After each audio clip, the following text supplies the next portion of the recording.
बिस्मिल्लाहिर्रहमानिर्रहीम। अलजबरा 2 में बेटा आज हमारा टॉपिक है डेफिनेशन ऑफ अ ग्रुप।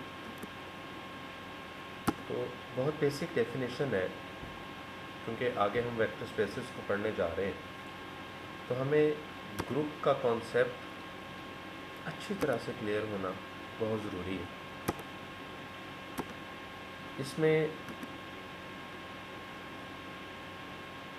मैं आपको आसान तरीके से इस डेफिनेशन को समझाने की कोशिश कर रहा हूँ। एक ऐसा सेट जो खाली नहीं हो, वो ग्रुप तब बनेगा किसी ऑपरेशन स्टैरिक के लिहाज से अगर वो नीचे दी गई शराइत को पूरा करे। यहाँ से ये जो स्टैरिक या स्टार बना हुआ है, ये जो सिंबल बनाई हुई है, ये एक्चुअली एक जनरल सा एक्सप्रेशन है और ये कवर करता है हमारे तमाम ऑपरेशंस को, बेसिक ऑपरेशंस को। स्टैरिक क्वेश्चन में स्टैरिक की वैल्यू प्लस भी हो सकती है, मल्टीप्लिकेशन, यूनियन, इंटरसेक्शन, कोई भी ऑपरेशन ऑन डिमांड क्वेश्चन में आ सकता है। तो अभी हमने इसे महदूद नहीं किया, मखसूस नहीं किया बात को प्लस या मल्टीप्लिकेशन के लिए, इसीलिए स्टैरिक के लिहाज से बोल रहे हैं ताकि वो सारे ऑपरेशंस कवर हो जाए। सबसे पहली बात कि यहाँ पे क्लोजर प्रॉपर्टी पूरी होनी चाहिए। क्लोजर प्रॉपर्टी किसे कहते हैं? खासियत बंदिश इसे उर्दू में कहते हैं। बंद होने से मुतल्लिक ये प्रॉपर्टी है। और बंद किस चीज़ का होना है कि उस सेट के अंदर मौजूद जितने एलिमेंट्स हैं उनमें से हर दो को हल करें और उनके हल होने से जो जवाब आएगा वो फिर उसी सेट का मेंबर होना चाहिए। जैसे हम कोई सी भी एग्जांपल इसमें कंसिडर कर सकते हैं। सेट ऑफ नेचुरल नंबर्स को अगर हम चेक करें with respect to operation plus, तो ये क्लोज्ड है। क्लोजर प्रॉपर्टी वो बेक करता है ये सेट, क्योंकि कोई से भी दो नेचुरल नंबर लें, उन्हें ऐड करें, उनके ऐड होने से जो जवाब आता है वो फिर से उसी सेट का मेंबर है, फिर से एक नेचुरल नंबर है। So we say set of natural numbers is closed under addition. Similarly we can check with multiplication कि कोई से भी दो नेचुरल नंबर्स लें, उनका प्रोडक्ट चेक करें, जवाब फिर से एक नेचुरल नंबर मिलेगा। इसलिए हम कहेंगे कि set of natural numbers is closed with respect to multiplication also. तो ये सेट के साथ और ऑपरेशन के साथ ये बात वेरी करती है कि अगर ये प्रॉपर्टी होल्ड कर रही है तो इसका मतलब है ऑपरेशन क्लोज्ड है। आपको उस सेट के अंदर मौजूद तमाम एलिमेंट्स में से हर दो को चेक करना होता है। नंबर 2, एसोसिएटिव प्रॉपर्टी, जिसे एसोसिएटिविटी भी कहते हैं। इसमें 3 एलिमेंट्स इस्तेमाल होते हैं। तो मैंने लिखा है for all A B C belongs to G, A asterisk B asterisk C is equal to A asterisk B asterisk C. यहाँ ब्रैकेट बिल्कुल वाजे कर रही है कि किसने पहले हल होना है। लेफ्ट हैंड साइड पे हम देख रहे हैं कि ए और बी का हल होना पहले दिखाया जा रहा है, जबकि राइट हैंड साइड में बी और सी का हल होने से जो जवाब आएगा वो ए के साथ हल होगा। अगर दोनों साइड्स का जवाब इक्वल रह रहा है तो हम कहेंगे एसोसिएटिव प्रॉपर्टी होल्ड करती है। यहाँ पे मैं आपको एक और बात बताना चाहता हूँ बच्चों, याद रखिएगा। ये एक ऐसी प्रॉपर्टी है कि जब ऑपरेशन हो एडिशन तो हर सेट ऑपरेशन प्लस के लिहाज से एसोसिएटिव प्रॉपर्टी ज़रूर होल्ड करता है।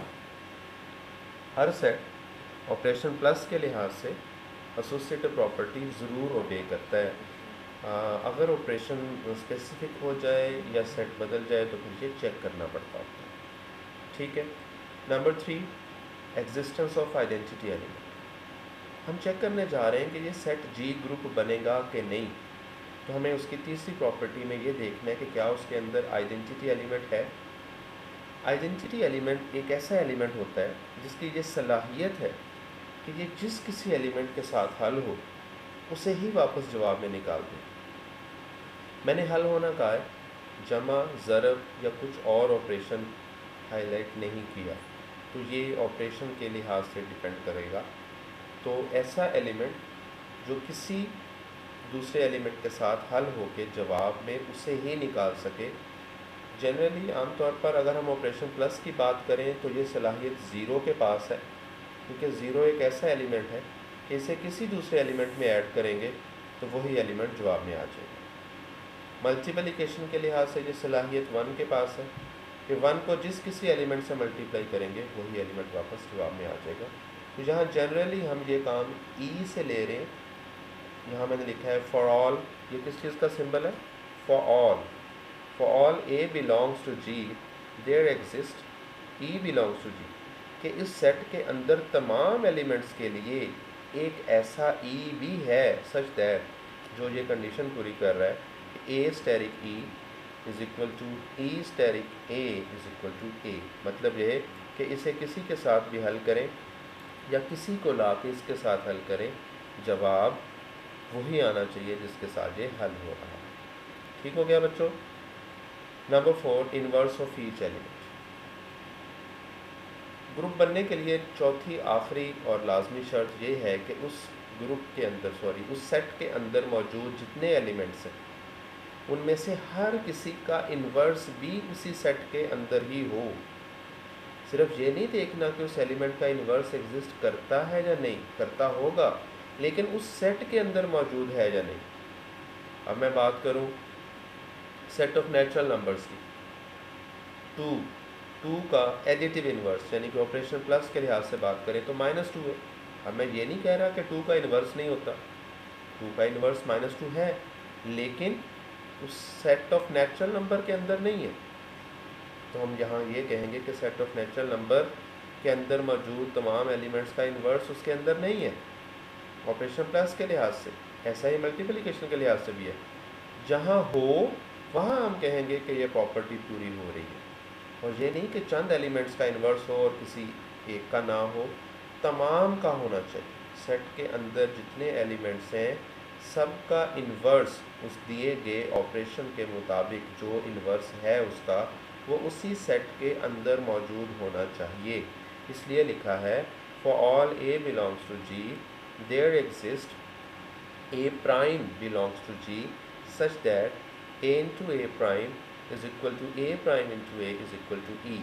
अच्छा, ये तो हो गया कि आपने चेक कर लिया इन्वर्स। इन्वर्स होता क्या है? अगर दो एलिमेंट्स को हल करने से identity element as a result मिले, रिज़ल्ट के तौर पर क्या मिले? आइडेंटिटी एलिमेंट, तो हम कहते हैं कि ये एक दूसरे के इन्वर्स हैं। इसलिए लिखा A asterisk A prime is equal to A prime asterisk A is equal to E. ठीक है बच्चों, अगर कोई सेट किसी ऑपरेशन के लिहाज से ये 4 प्रॉपर्टीज़ पूरी करता है तो हम कहेंगे वो ग्रुप है। अब इसकी कुछ स्टेजेस में आपको बता देता हूँ। जैसा कि मैंने यहाँ पे लिखा भी हुआ है कि अगर कोई सेट सिर्फ क्लोजर प्रॉपर्टी होल्ड करता है, सिर्फ और सिर्फ क्लोजर प्रॉपर्टी, तो वो ग्रुपाइड कहलाता है। एक ऐसा सेट जो सिर्फ क्लोजर प्रॉपर्टी ओबे करता है, या जैसे ही उसने क्लोजर प्रॉपर्टी ओबे कर ली है तो हम उसे टैग दे सकते हैं कि वो ग्रुपाइड बन गया है। अब अगर वो सेट क्लोजर प्रॉपर्टी के साथ साथ एसोसिएटिव प्रॉपर्टी भी पूरी कर रहा है, पहली 2 प्रॉपर्टीज़ पूरी हो गई, ग्रुप की 4 में से 2 यानी कि आधी प्रॉपर्टीज़ पूरी हो गई, तो उसे सेमी ग्रुप कहते हैं। सेमी का मीन हाफ होता है, आधा ग्रुप बन चुका है वो, क्योंकि 4 में से 2 प्रॉपर्टीज़ पूरी कर चुका है। और 2 का मतलब कोई सी 2 नहीं, पहली 2, और पहली 2 से मतलब क्लोजर एंड एसोसिएटिव प्रॉपर्टी। ठीक है, अगर कोई सेट 3 प्रॉपर्टीज़ पूरी करता है, closure, associative and existence of identity element, तो बेटा उसे मोनाइड कहते हैं। मोनाइड की टर्म से मतलब क्या होगा? 3 प्रॉपर्टीज़ रखने वाला सेट। तो ये टर्म शॉर्टली इस्तेमाल की जाती है, जब ज़्यादा अल्फाज ना इस्तेमाल करने हों तो हम सिर्फ मोनाइड कह देते हैं, और उससे पता चल जाता है कि ये 3 प्रॉपर्टीज़ पूरी करने वाला सेट है। अब ऐसा मोनाइड जिसके अंदर हर एलिमेंट का इन्वर्स भी हो, उसे ग्रुप कहते हैं। तो ग्रुप की ये डेफिनेशन भी इस्तेमाल की जा सकती है। तो यही डेफिनेशन अब मैं आपके सामने रखने जा रहा हूँ। A monoid having inverse of each element is called a group. एक ऐसा मोनाइड, अब टर्म मोनाइड से मतलब मैंने आपको सिखाया 3 प्रॉपर्टीज़ कन्फर्म है और चौथी साथ में लिख दी है कि having inverse of each element, तो ये ग्रुप बन। ठीक हो गया। अगली बात, जब ग्रुप कंफर्म हो गया है तो अगर वही सेट जो पहली 4 प्रॉपर्टीज़ पूरी कर चुका है, अगर वो 5वें नंबर पे एक और प्रॉपर्टी पूरी कर दे जिसका नाम है कम्यूटेटिव प्रॉपर्टी। और कम्यूटेटिव प्रॉपर्टी क्या होती है? For all A B belongs to G, A asterisk B is equal to B asterisk A. मुबादला, बदलना, जगह बदलने से अगर दोनों एलिमेंट्स का जवाब बराबर आ रहा है तो हम कहेंगे कम्यूटेटिव प्रॉपर्टी होल्ड कर रही है। ऐसा सेट जो 4 प्रॉपर्टीज़ पहले मान चुका था, 5वीं यानी कि कम्यूटेटिव प्रॉपर्टी होल्ड कर रहा है, तो उसे अबिलियन ग्रुप कहते हैं। कौन सा ग्रुप कहते हैं जी? Abelian group. और से मेरी बात सुन लीजिए, ग्रुप बनने के बाद ये टर्म वैलिड है, अबिलियन ग्रुप। हर अबिलियन ग्रुप होता है, लेकिन हर ग्रुप के लिए लाजमी नहीं कि वो अबिलियन ग्रुप हो। ठीक है, आपको ये बात समझ आ गई है? आगे बढ़ते हैं जी। एक बहुत अहम थ्योरम यहाँ पे मैं प्रूफ कर रहा हूँ और आपने इसे गौर से समझना है। ये थ्योरम ग्रुप थ्योरी का एक थ्योरम है जिसकी स्टेटमेंट ये है कि if G asterisk is a group. अब ये गिवन इन्फॉर्मेशन है। क्या मतलब कि सेट जी ग्रुप है, किसके लिहाज से? ऑपरेशन स्टैरिक के लिहाज से। With e its identity then e is unique. इसकी स्टेटमेंट ये भी आ सकती है, आपसे ये भी कहा जा सकता है, prove that identity element in a group is unique. इस बात को साबित करें कि ग्रुप में आइडेंटिटी एलिमेंट एक ही होता है, एक से ज़्यादा नहीं होता। मतलब हमने इसकी यूनिकनेस पे फोकस करना है। तो बेटा आप पहले भी इन बातों से वाकिफ़ हैं कि जब भी कोई क्वेश्चन यूनिकनेस के पॉइंट ऑफ व्यू से प्रूव करना हो तो हमें कंट्रेरी जाना पड़ता है, हमें उलट मुतजाद फ़र्ज़ करना पड़ता है, हमें थोड़ी देर के लिए मानना पड़ता है कि ये यूनिक नहीं है, क्योंकि फिर हम दूसरी तरह से इसको प्रूफ कर नहीं पाएंगे। तो यही हमने किया यहाँ पे। देखिए मैंने कहा सपोज कंट्रेरी, कंट्रेरी का मतलब मुतजाद होता है, उलट होता है। That there are 2 different identity elements. हालांकि हम चाह रहे हैं कि इसमें आइडेंटिटी एलिमेंट यूनिक साबित हो, लेकिन हम उसे बता के कि भाई हम मजबूरन इसको उलट लेके चल रहे हैं क्वेश्चन को, और उसमें हम आइडेंटिटी एलिमेंट्स 2 कंसीडर कर रहे हैं और दोनों को डिफरेंट कंसीडर कर रहे हैं, एक ई और दूसरा ई प्राइम मैंने कह दिया। अब हम इन दोनों को इंडिविजुअली इनकी प्रॉपर्टीज़ के साथ अप्लाई करते हैं। यहाँ पे मैंने लाइन लिखी है if E is identity element. देखिए अभी थोड़ी देर के लिए मैं सिर्फ ई को आइडेंटिटी एलिमेंट कंसीडर कर रहा हूँ और जो ई प्राइम है वो इस जी का कोई दूसरा एलिमेंट होगा। तो अगर हम ई को आइडेंटिटी एलिमेंट कंसीडर करें तो आप आइडेंटिटी एलिमेंट की प्रॉपर्टी से वाकिफ़ हैं कि ये ऐसा एलिमेंट होता है जिसे किसी के साथ हल करें तो उसी को जवाब में देना होता है इसमें। तो अगर ई आइडेंटिटी कंसीडर हो रहा है और ई प्राइम एक simple as an element consider हो रहा है उसका, तो ई को ई प्राइम से हल करने पे जवाब ई प्राइम आना चाहिए, क्योंकि ये डेफिनेशन है आइडेंटिटी एलिमेंट। सेकेंडली हम ऐसा करते हैं कि अब ई प्राइम को आइडेंटिटी एलिमेंट कह देते हैं। अब अगर ई प्राइम आइडेंटिटी एलिमेंट का रोल प्ले कर रहा है तो definitely E will have to play a role of normal element of that set of that group. So E को अब as a normal element deal कीजिए। अब ई हल हो रहा है ई प्राइम के साथ, लेकिन ई प्राइम कौन है? आइडेंटिटी है। तो जवाब में किसे आना है? आइडेंटिटी जिसके साथ हल होता है उसको जवाब में देते हैं, तो ई आ गया जवाब में। अब ज़रा गौर कीजिए इक्वेशन नंबर 1 पे और 2 पे, इनका कंपैरिजन कीजिए। इनकी लेफ़्ट साइड्स सेम है, सो हम इनकी राइट साइड्स को इक्वेट कर सकते हैं। तो यहाँ से हमें देखने को मिला कि ई प्राइम और ई तो बराबर है, जबकि हमारी सपोजिशन में क्या था कि ये बराबर नहीं है, इनको हमने डिफरेंट कहा था। तो which is against our supposition, ये हमारी फ़र्ज़ की हुई बात के मुखालिफ आ गया। इसका मतलब क्या हुआ कि जो हमने फ़र्ज़ किया था वो गलत था। तो अगर वो गलत है तो फिर इसका मतलब क्या हुआ कि आइडेंटिटी एलिमेंट जो है ग्रुप का वो यूनिक है।